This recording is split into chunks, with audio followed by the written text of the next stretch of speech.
Welcome to Animals Voice Podcast. I'm your host, Kevin McKenzie, and happy to be joined by Jan Hanna. How are you, Jen? Good, thank you. You are with the International Fund for Animal Welfare, and you are the Humane Indigenous Communities Director for the IFAW, correct? I am. Well, thank you for joining us and spending some time with us. We're going to be talking about something that a lot of us at the Ontario SPCA and a lot of people, I think, in animal welfare in Ontario are pretty excited about, which is getting into Indigenous communities and helping with northern dogs, community dogs, helping these communities deal with the lack of resources and with an issue that I think is not plaguing, but certainly prevalent at a lot of northern communities. Tell me about the drive for the Northern Dogs Project. I guess in 2001 is when this came about. Yeah, so 2001. And we had actually identified it as the companion animal issue that we were going to work on in Canada. So that's how it started. And we actually reached out to communities and asked if anybody was having trouble with their dog. And sure enough, they were. Yeah. And that's how it started. It was as simple as that. And what is the goal of the project? The goal of the project is to help communities create humane and sustainable humane dog management programs. And that is recognizing, too, that this is really about behavior change. So really identifying those owner responsibility areas, we prioritize that. Because, again, if you want to change how dogs are being owned and being cared for, dogs are domestic animals, and so they're cared for by their people. So it's really about getting the people on board. Okay. Can you speak to what the response within the communities has been like? Interestingly enough, when I think back to what it was like in the beginning, it's a new thing, right? You're a stranger, you enter a community, you're relationshiping in order to meet an objective that you've set out with that community together, right? So we had sat down and we had done some planning. We're going to do this, and you're going to do this, and we're going to do this, and you're going to do that. And so in the beginning, I think because there's so many people who go into First Nations communities for a short time and then they leave. And that goes for all sorts of external service providing staff, not just around dogs. And so when I think back to our first clinic, for instance, it was slow. It was slow. And we wanted to create that opportunity for people to self-select and come to us. We didn't want to set up that expectation that we would be going door to door and getting dogs, because the idea, again, is to connect with their people. So I actually don't want to see the dog without the person, right? Okay. I want the person there so that we can have that conversation. And certainly talking about sterilization and the benefits of that had to be in context of the communities and how they lived, right? So I never talked about cancer. I never talked about longevity. That's just not relevant to the conversation. But when you're talking about sterilization in communities that haven't seen it, you basically have to explain to them how it will help them in their situation, right? So they're used to intact populations. So that's all they've ever seen. So it was a new concept. So for our listeners and our viewers that might not be familiar with exactly the problem that we're describing, what are the dog issues that many First Nations communities are facing? Can you paint a picture? Yeah, so when I get a call or I get an email, oftentimes, no matter what the larger story is that comes in through that call or that email, it's too many dogs. Too many dogs, too many stray dogs. So that's how the issue is always framed. Now, interestingly enough, IFAW has done research in the communities and research in other communities internationally, and the dogs are owned. Okay. Right? But they are free roaming. And people aren't used to that because down here we have dogs in dog parks, in houses, in crates, on leashes. But up there, dogs are free roaming. So they are owned. They know where they live, but they're free roaming. And that's often identified as too many dogs and too many stray dogs. So it's about paring that back, peeling that back, like peeling the onion and actually going back and figuring out what those real issues are. Because normally they're nuisance dog issues.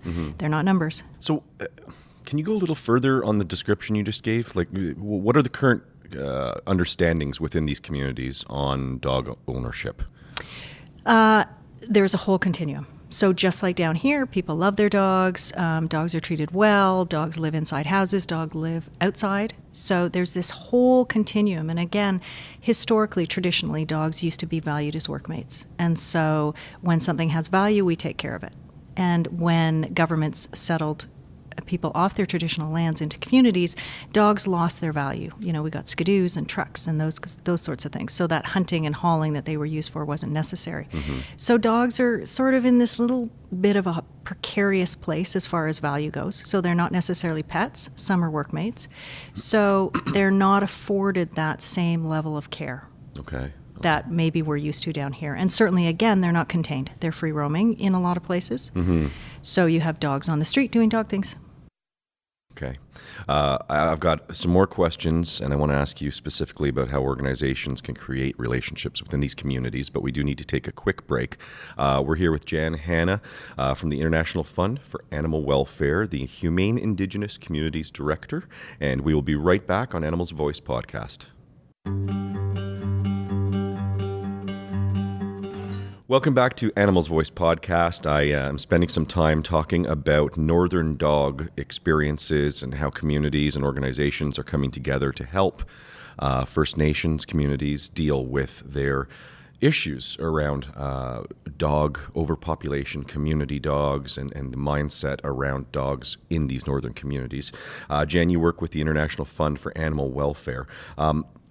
What are the steps that organizations can take to create relationships effectively within these communities? Because you can't just show up, knock on the door, we're here to help. That's the wrong approach. That's really not what they want to hear. Tell me about what is the appropriate approach with these communities? Yeah, well, and I think, as I said earlier today in my talk, that over the last few years, certainly there's been more interest working in communities, whether from individuals or NGOs. And communities also, too, are aware that help is available. So now you have a lot of communities reaching out. So we don't even have to find communities anymore, right? Okay. They're finding us. Yeah, they're raising their hand. They totally are, yeah. And then for us, I think that gut response of taking that phone call, having the issue framed often as too many dogs and too many stray dogs, taking that and then building an approach around that, that's where we need to put the brakes on, right? Okay. We need to go into those communities. We need to understand what the real issues are from a community perspective, not us going in and doing surveys, but us actually really talking to people and talking to all sorts of different stakeholders and finding out what the issue is in that particular community, because each community has unique challenges. Exactly. Right? And that you actually just beautifully segued into my next question, which was, I don't believe you can take a cookie cutter approach with these communities. They all, like you just were articulating, have their own unique set of challenges. Can you give me some examples of on-the-ground solutions that you've seen implemented that focus on these communities? Like, you give us examples of where you've had to go in and really dig deep and talk to the people like you were just talking about. Yeah, well, I think that goes for anything. Anytime you're going to work in a First Nations community, you need to go in and you need to do that work. And I think historically we have some go-tos that we as external service providers always see ourselves giving, and that's, you know, whether it's dog removal or sterilization, vet clinics. And I think when we go in and we talk to people and we really understand what's going on in that community, that's when all sorts of the other tools that we can use percolate to the top. And then it is up to us with the community to build a plan. So rather than using random tools, I'm going to go in, I'm going to microchip. I'm going to go in, I'm going to remove some dogs. Those are tools. And they need to be organized appropriately in a plan to meet your outcome. Okay. And that's, I think, where we fall down. We're really tool-oriented. Let's throw this tool at it. Let's sell this tool as a solution, and it's not true. The only thing that works is a plan and really, really working with communities. So you're about 16 years in to this concentrated effort. Yep. Can you look back and over that 16 years, can you identify community-accepted dog ownership norms having changed? Are you seeing that you're chipping away at this? Yeah. And you know, I don't want to take too much credit because the world is a global place. Sure. Right? Everybody has cell phones. Everybody has access to the internet and Facebook. And change is happening, and I think that we all have a role, and I think we are one of those variables.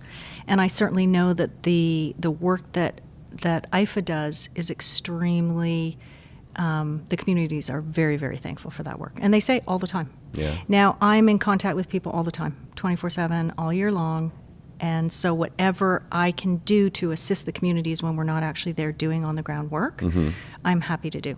But again, I go back to, and we talked about this earlier, is there's this constant changing of governance. And so your work is always there so that the new governance understands the value of humane and sustainable dog population management. Okay. I'm fascinated by this work, and I think you saying that you don't want to take too much of the credit. I mean, clearly IFA has been leaders in this project, and it's tremendous the work you're doing. Thank you on behalf of the Ontario SPCA, and thank you on behalf of our listeners, our viewers, for leading this charge, because I think it's amazing work that you're doing. It is amazing work. Thanks for having me. If our listeners or viewers want to learn more about IFA or the Northern Dog projects, where can they go? They can go to ifa.org Okay. /Northern Dogs Project. Okay. Or they're welcome to contact me at my email, which is jhanna@ifa.org. Excellent. Yeah. Thanks for spending a few minutes talking to us today. Thanks for having me. And thank you, the listeners of Animals Voice Podcast. We love show ideas. You can follow me on Twitter at OSPCAKevin. You can also send me show ideas at my email address, kmckenzie@ospca.on.ca. Until next time, we will catch you later. Hey guys, Callie here from the Ontario SPCA. Thank you so much for tuning into this video, and of course subscribe so that you can catch our brand new videos every other Tuesday. Hey, don't forget, like, share, comment, because we love to hear from you.